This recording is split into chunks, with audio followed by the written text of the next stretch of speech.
មុននឹងចាប់ផ្ដើមខ្ញុំចង់ឲ្យយើងស្គាល់ពីអ្វីទៅដែលហៅថា Incoterm គឺចេញមកពីពាក្យថា International Commercial Term ណាបានន័យថាគឺជាលក្ខខណ្ឌជា rule ណាជាទូនីតិនិយាយពីទូនីតិឬមួយក៏ជាក្បួនខ្នាតណានៅក្នុងការធ្វើពាណិជ្ជកម្មអន្តរជាតិដែលគេយកមកប្រើប្រាស់តាមក្បួនខ្នាតហើយដែលទទួលស្គាល់ដោយ100ផ្លាយប្រទេសដែលជាសមាជិកនៃអង្គការពាណិជ្ជកម្មអង្គការពាណិជ្ជកម្មពិភពលោកណាដែលយើងហៅថា ICC នោះសភាពាណិជ្ជកម្មពិភពលោកដែលយើងហៅថា ICC នោះបានបង្កើត Incoterm នឹងឡើងដើម្បីតាក់តែងជា rule ដែលភាសាអង់គ្លេសយើងហៅថា rule ខ្មែរយើងអាចហៅថាក្បួនខ្នាតក៏បានដែរក៏ប៉ុន្តែយើងត្រូវដឹងថាវាមិនមែនជាច្បាប់ទេណា Incoterm មិនមែនជាច្បាប់ដែលតម្រូវឲ្យគ្រប់ភាគីពាណិជ្ជកម្មធ្វើពាណិជ្ជកម្មហ្នឹងត្រូវតែជ្រើសរើសត្រូវតែអនុវត្តតាម Incoterm ទេណាវាមិនមែនជាច្បាប់ដែលយើងត្រូវតែទទួលយកមកអនុវត្តនោះទេក៏ប៉ុន្តែវាគឺជាក្បួនខ្នាតមួយដែលអ្នកធ្វើពាណិជ្ជកម្មអ្នកធ្វើធុរកិច្ចទូទាំងសកលលោកហ្នឹងឯកភាពគ្នាទទួលយកតាមគំរូខ្នាតឬក្បួនខ្នាតដែល Incoterm ហ្នឹងបានចែងនៅក្នុង term នីមួយហើយ Incoterm ហ្នឹងដូចខ្ញុំបញ្ជាក់អញ្ចឹងគឺតាក់តែងឡើងដោយសភាពាណិជ្ជកម្មអន្តរជាតិពិភពលោកហៅថា ICC ណា International Chamber of Commerce ណាហើយ Incoterm ហ្នឹងត្រូវបានគេហៅថាverify ណាកែតម្រូវបំពេញបន្ថែម amend នៅរៀងរាល់10ឆ្នាំម្ដងប្រហែលឆ្នាំមុនគឺយើងប្រើប្រាស់ Incoterm ដែល version ចុងក្រោយគេបំផុតហ្នឹងត្រឹម Incoterm 2010ប៉ុន្តែមកដល់សប្តាហ៍នេះ2025នេះគឺយើងចូលទៅដល់ version ថ្មីមួយទៀតដែល ICC ហ្នឹងគាត់អនុញ្ញាតឲ្យប្រើប្រាស់ជាផ្លូវការគឺ Incoterm 2020ណាអញ្ចឹងយើងប្រហែលជាយើង search នៅក្នុង Google អីយើងប្រហែលជាយើងឃើញមាន Incoterm 2024 2025អីអាហ្នឹងគឺមិនដឹងជា Incoterm ចេញពីខាងណាមកទេក៏ប៉ុន្តែមិនមែនជា Incoterm របស់ ICC ទេមិនមែនជា Incoterm ដែលចេញដោយ ICC ដែលជាសភាពាណិជ្ជកម្មអន្តរជាតិនោះទេណាអញ្ចឹងIncoterm របស់សភាពាណិជ្ជកម្មអន្តរជាតិគឺមានត្រឹម Incoterm 2020ដែលជា version ចុងក្រោយគេបំផុតអញ្ចឹង Incoterm រៀងរាល់10ឆ្នាំម្ដងគឺមានការកែតម្រូវដើម្បីសម្រួលពាណិជ្ជកម្មសម្រួលដល់ការធ្វើពាណិជ្ជកម្មនិងកាត់បន្ថយវិវាទរវាងដៃគូពាណិជ្ជកម្មដែលស្ថិតនៅប្រភពនិងប្រទេសពីតំបន់ខុសៗគ្នាដែលមិនដែលស្គាល់គ្នាហើយជាញឹកញយណាជាញឹកញយគឺបានធ្វើឲ្យមានចំនួនពាណិជ្ជកម្មណាជាញឹកញយធ្វើឲ្យមានចំនួនពាណិជ្ជកម្មដោយសារតែការមិនយល់គ្នានឹងឯងដោយសារតែការមិនយល់គ្នាហើយការឲ្យនិយមន័យខុសៗគ្នាការបកប្រែខុសៗគ្នាការយល់ច្រឡំណាពីនិយមន័យរបស់ Incoterm ហើយមានច្រើនណាមានចំនួនពាណិជ្ជកម្មដែលកើតឡើងជាច្រើនដែលធ្វើឲ្យអ្នករស់ស៊ីហ្នឹងគឺមានការខាតបង់យ៉ាងម៉េចខាតបង់ដោយសារតែពេលខ្លះមិនមានភាគីណាចំណេញទៅលើភាគីណាទេពេលខ្លះក៏មានភាគីចំណេញទៅលើភាគីម្ខាងទៀតណាដោយសារតែការមិនយល់នៅក្នុងការប្រើប្រាស់ Incoterm មិនមានការបកស្រាយឲ្យបានច្បាស់លាស់ពីអ្នកដែលកណ្ដាលដូចជាធនាគារដូចជាអីដែលគាត់ជាអ្នកធ្វើអន្តរការីក្នុងការទូទាត់លុយឲ្យយើងហ្នឹងភ្នាក់ងាររបស់គាត់ហ្នឹងគាត់ខ្វះនៅចំណេះដឹងក្នុងការប្រើប្រាស់ Incoterm អញ្ចឹងគាត់ក៏ចិត្តតែជួយសម្របសម្រួលដើម្បីធ្វើយ៉ាងម៉េចឲ្យបានចេញជា LC ក៏ប៉ុន្តែដោយសារតែ ដោយសារតែចំណេះដឹងរបស់គាត់មានកម្រិតគាត់ដឹងតែពីទ្រឹស្ដីណាព្រោះនៅក្នុងទ្រឹស្ដី Incoterm គឺបានបញ្ជាក់យ៉ាងច្បាស់ថាការប្រើប្រាស់ Incoterm ណាកតបកិច្ចដែលមានចែងក្នុង Incoterm គឺវាមិនណាវាមិនបានវាមិនបានពាក់ព័ន្ធជាមួយនឹងកំណត់អ្នកទិញហើយនឹងអ្នកលក់ថាតើត្រូវទូទាត់លុយនៅពេលណាតាមរបៀបណានោះទេអត់មានទេណា Incoterm គឺនិយមន័យដែលបានកំណត់ក្នុង Incoterm គឺbasically ណាជាមូលដ្ឋានគឺកំណត់ទៅលើកតបកិច្ចណាការចំណាយណាហើយនឹងការប្រគល់ទទួលតំណែងរវាងគូភាគីទាំងសងខាងអ្នកទិញអ្នកលក់ភាគច្រើនហើយ Incoterm ទៀតសោតក៏មិនបានដើរតួនាទីជំនួសឲ្យកិច្ចសន្យាទិញលក់ដែរប៉ុន្តែពេលខ្លះទាំងអ្នកទិញទាំងអ្នកលក់ទាំងធនាគារដែលជាអ្នកអន្តរការីហ្នឹងគឺគាត់អត់យល់ណាគាត់អត់យល់គាត់គិតថាអូការជ្រើសរើស Incoterm មួយវាជាការគ្រប់គ្រាន់ហើយសម្រាប់ការទិញលក់របស់គាត់ក៏ប៉ុន្តែគាត់អត់យល់ថាអ្វីដែលអនុវត្តជាក់ស្ដែងវាខុសពីអ្វីដែលចែងនៅក្នុងIncoterm មិនមែនបានថាអ្វីដែលចែងក្នុង Incoterm ខុសទេក៏ប៉ុន្តែអនុវត្តជាក់ស្ដែងវាមានច្រើនជាងណាច្រើនជាងអ្វីដែលមិនមានចែងនៅក្នុង Incoterm ដែលនាំឲ្យគូភាគីមានទំនាស់ហើយឈានទៅដល់ការខាតបង់មិនដឹងភាគីអ្នកលក់ឬភាគីអ្នកទិញនេះអាស្រ័យលើស្ថានភាពជាក់ស្ដែងក្នុងករណីនីមួយណានេះគឺជាអ្វីដែលជា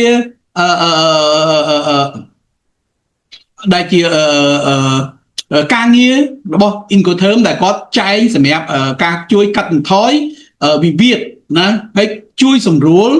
ក្នុងការធ្វើពាណិជ្ជកម្មរវាងគូភាគីដែលនៅទ្វីបមួយពីទ្វីបម្ខាងទៅទ្វីបម្ខាងឲ្យអាចសម្របសម្រួលគ្នាបានតាមក្បួនខ្នាតរបស់ Incoterm ណាដើម្បីឲ្យគេងាយស្រួលការធ្វើពាណិជ្ជកម្មអូខេឥឡូវយើងមើលនៅក្នុងនេះតួនាទីរបស់ Incoterm បានជួយញែកការទទួលខុសត្រូវរវាងភាគីអ្នកលក់និងភាគីអ្នកទិញអំពីកាតព្វកិច្ចទទួលខុសត្រូវចំណាយលើថ្លៃដឹកជញ្ជូនចំណាយលើថ្លៃលើកដាក់តំណែងការកំណត់ទីតាំងប្រគល់ទទួលតំណែងដែលភាគីទាំងពីរបានឯកភាពគ្នាក៏ប៉ុន្តែ Incoterm មិនបានកំណត់ពីរបៀបត្រូវទូទាត់ថ្លៃតំណែងរវាងភាគីអ្នកលក់និងភាគីអ្នកទិញហើយក៏មិនបានកំណត់ថាភាគីណាគឺជាម្ចាស់តំណែងចាប់ពីចំណុចណាហើយ Incoterm ក៏មិនមែនដើរតួនាទីជំនួសឲ្យកិច្ចសន្យាទិញលក់ក្នុងពាណិជ្ជកម្មអន្តរជាតិនោះដែរ Incoterm បានជួយសម្រួលដល់ការធ្វើពាណិជ្ជកម្មអន្តរជាតិបានយ៉ាងច្រើនតាមរយៈការប្រើប្រាស់តាមក្បួនខ្នាតណាប្រើប្រាស់តាមក្បួនខ្នាតជាលក្ខណៈសកលក្នុងការធ្វើពាណិជ្ជកម្មអន្តរជាតិក៏ប៉ុន្តែវាក៏មានចំណុចអវិជ្ជមានខ្លះដែលធ្វើឲ្យអ្នកប្រើប្រាស់មួយចំនួនដែលមិនមានបទពិសោធន៍ឬក៏មិនមានចំណេះដឹងជាក់លាក់ឬមានការភ័ន្តច្រឡំក្នុងការប្រើប្រាស់ប្រភេទនៃ Incoterm ក្នុងកិច្ចសន្យាទិញលក់ក្នុងពាណិជ្ជកម្មអន្តរជាតិជាមួយនឹងដៃគូដែលនាំដល់ការខាតបង់ប្រាក់យ៉ាងច្រើនណាកន្លែងហ្នឹងខ្ញុំចង់បញ្ជាក់ថាណានៅពេលដែលយើងប្រើប្រាស់ Incoterm អត់ចំនៅអ្វីដែលជាចំណុចដែលយើងត្រូវប្រើប្រាស់អញ្ចឹងវានាំឲ្យយើងប្រឈមជាមួយនឹងបញ្ហាទំនាស់ចំនួនក្នុងពាណិជ្ជកម្មណាឥឡូវយើងមើលជាក់ស្ដែងណាយើងមើលជាក់ស្ដែងមានtermខ្លះណាឥឡូវយើងមើលបន្តទៀត Incoterm ខ្លះមិនបានចែងឲ្យបានច្បាស់លាស់ពីកាតព្វកិច្ចឬការទទួលខុសត្រូវរបស់ភាគីអ្នកទិញឬភាគីអ្នកលក់ក្នុង Incoterm នេះនោះឡើយដោយទុកចន្លោះឲ្យភាគីទាំងពីរជាអ្នកសម្រេចចិត្តក្នុងការជ្រើសរើសជំនួសឲ្យប្រយោគដែលត្រូវបានចែងក្នុង Incoterm វិញយើងឃើញពេលខ្លះ Incoterm ក៏អត់បានចែងឲ្យបានច្បាស់លាស់កន្លែងហ្នឹងគាត់បាត់ចំហទុកឲ្យភាគីអ្នកទិញហើយភាគីអ្នកលក់សម្រេចចិត្តខ្លួនឯងក៏ប៉ុន្តែនៅពេលខ្លះ នៅពេលខ្លះភាគីអ្នកទិញភាគីអ្នកលក់នោះគាត់យល់អត់ដល់កន្លែងហ្នឹងគាត់អត់មានបទពិសោធន៍ក្នុងការធ្វើពាណិជ្ជកម្មអន្តរជាតិណាគាត់ចេះតគ្នា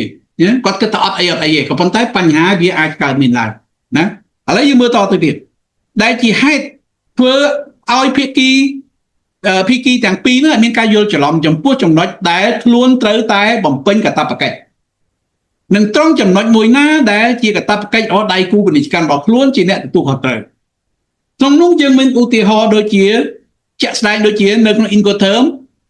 CFO ឬមួយក៏នៅក្នុង term CPT ជាដើម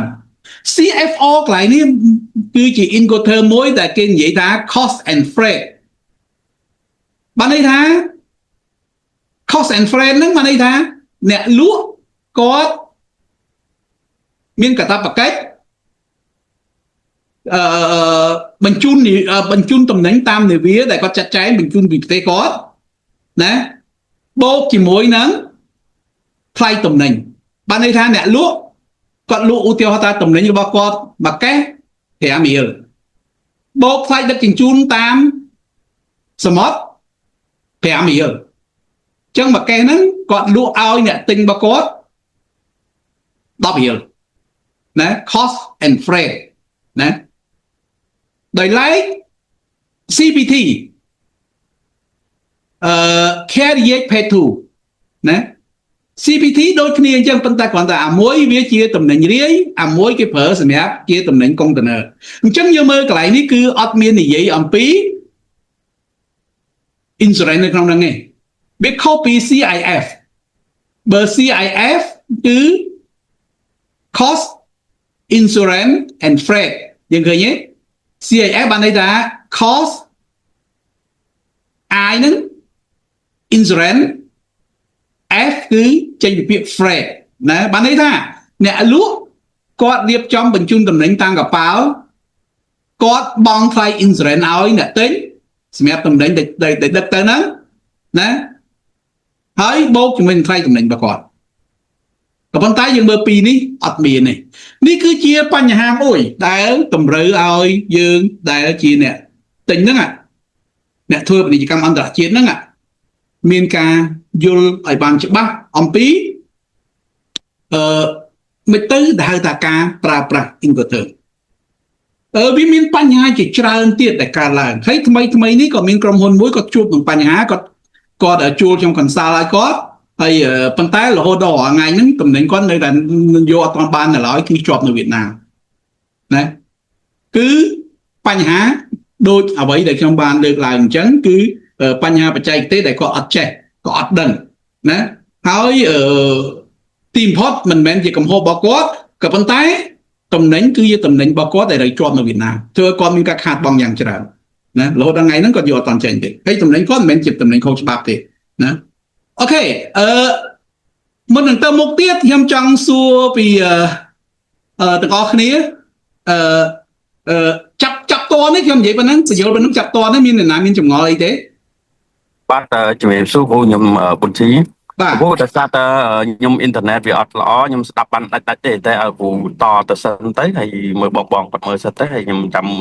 មើលបញ្ជាក់ថែតាមក្រោយតាមសភៅថែអូខេហ្នឹងហើយតាមសភៅក៏ខ្ញុំមកបានសរសេរលម្អិតដែរណាតាមសភៅបងខ្ញុំបានសរសេរលម្អិតដែរអូខេមានអ្នកណាមានសំណួរអីទេមុននឹងខ្ញុំបន្តទៅមុខទៀតដូរយ៉ាងម៉េចដែរដូរមានសំណួរអីទេបាទលោកគ្រូអត់តន់មានដែរលោកគ្រូបាទអូខេឆេងលៀនមានសំណួរអីទេ